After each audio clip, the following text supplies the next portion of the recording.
E3 is a wonderful time of year. The unexpected surprises, the reveal of an anticipated sequel, the times where you just want to curl up and die. E3 is also a haven for cringeworthy entertainment. Notable examples include what the bottom of an Avatar shoe looks like, Wii Music's pitiful introduction, and my personal favourite, Peggle 2!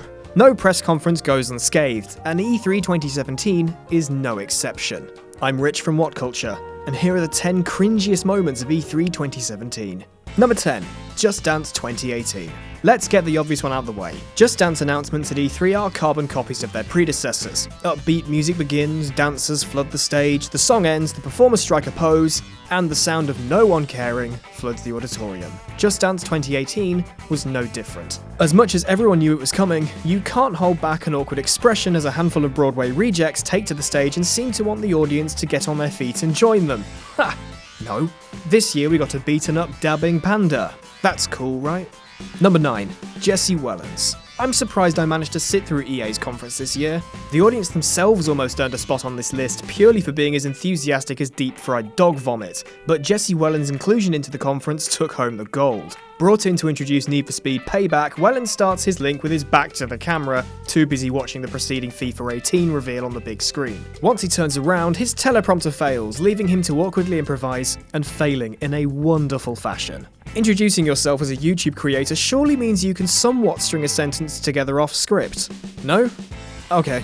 Number 8. The Darwin Project's commentator. Dropping a new IP into the mix is a good sign at E3, but instantly coercing it into the esports scene is a guaranteed way to make consumers look in the other direction. The Darwin Project's gameplay itself didn't look too bad, but when the conference cut back to the auditorium to a bloke stood high, screaming at the top of his lungs about the high adrenaline gameplay on screen, it left people raising their eyebrows and pushing their wallets back into their pockets.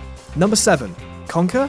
Super Lucky's Tale looked like a fun, old-school 3D platforming romp with appeal to all ages, but the reason it's on this list is because of how it was introduced, with the room darkened, a bright orange, bushy tail shot across the screens. Most people thought, Conker? After Conker was shoehorned into the bleak Project Spark, maybe this was Microsoft's way of saying, sorry about that, here's a proper Conker game. But no. Super Lucky's Tale is about a bright orange fox, not a bright orange squirrel. Swing and a miss, folks.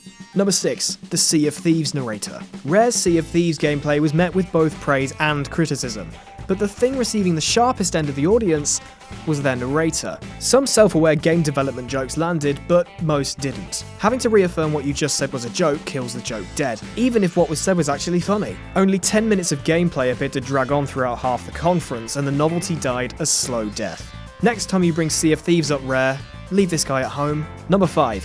Nintendo's CGI backgrounds. Poor Reggie. His body definitely wasn't ready. As much as Nintendo Direct this year completely stole the show, even without Smash Bros. Making an appearance, it still succumbed to the unfortunate necessity that is having something off when E3 rears its head. This year, it was CGI. Reggie walking along a beach, Eiji Aonuma stood against a vomit green forest, Shinya Takahashi stood in front of Nintendo's offices. Wait, couldn't they have done that one for real? Oh no, that would have been too easy. Number 4. Minecraft in 4K. The most powerful console ever. And they're not wrong. E3's word of the year was 4K, and it was a safe bet to hear, this'll work so well on Xbox One X with every game you saw. Minecraft bigged up a 4K update too, for some reason. The base game looks pretty much the same at any given resolution, so as it was, 4K really wasn't a big deal. But then they showed off the appropriately named Super Duper graphics pack, adding first-party shaders to the game. If you know shaders in Minecraft, you know that you need some serious horsepower to really get them going. This will definitely put the One X through its paces. Number 3. Anthem's totally unscripted co-op players. So that's where all of BioWare's time and effort went instead of going into Mass Effect Andromeda. Okay. Anthem, a new open-world RPG, much like numerous titles at E3, has been hit with both ends of the reception stick. Some say it looks original and exciting. Some say it's as if The Division and Destiny bumped uglies in a broom cupboard. Their gameplay showed off co-op capabilities, and of course, that meant scripted players attempting to sound enthusiastic. Oh yeah, Jara's Wrath.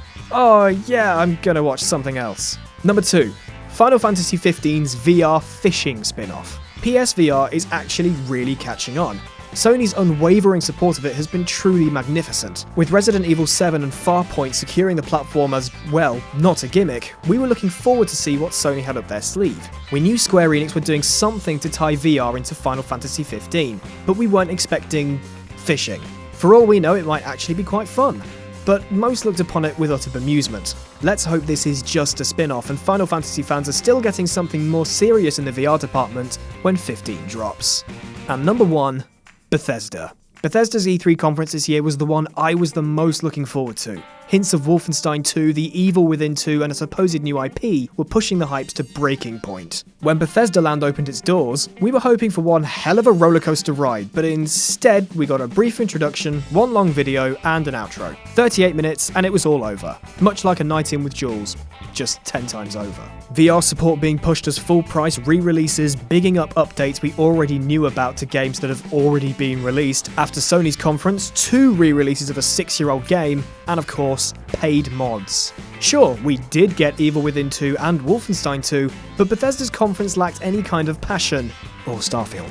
Plus, everything that was shown this year is being released this side of Christmas, so 2018 in Bethesda land is so far a void. And that's our list. What else about E3 made your skin crawl? Let us know in the comment section down below, and don't forget to like, share, and subscribe. News, articles, and more lists await on whatculture.com, and I'm pleased to announce that Skyrim will be releasing on What Culture Gaming on Twitter. At full price, obviously. I'm Rich from What Culture, and thanks for watching.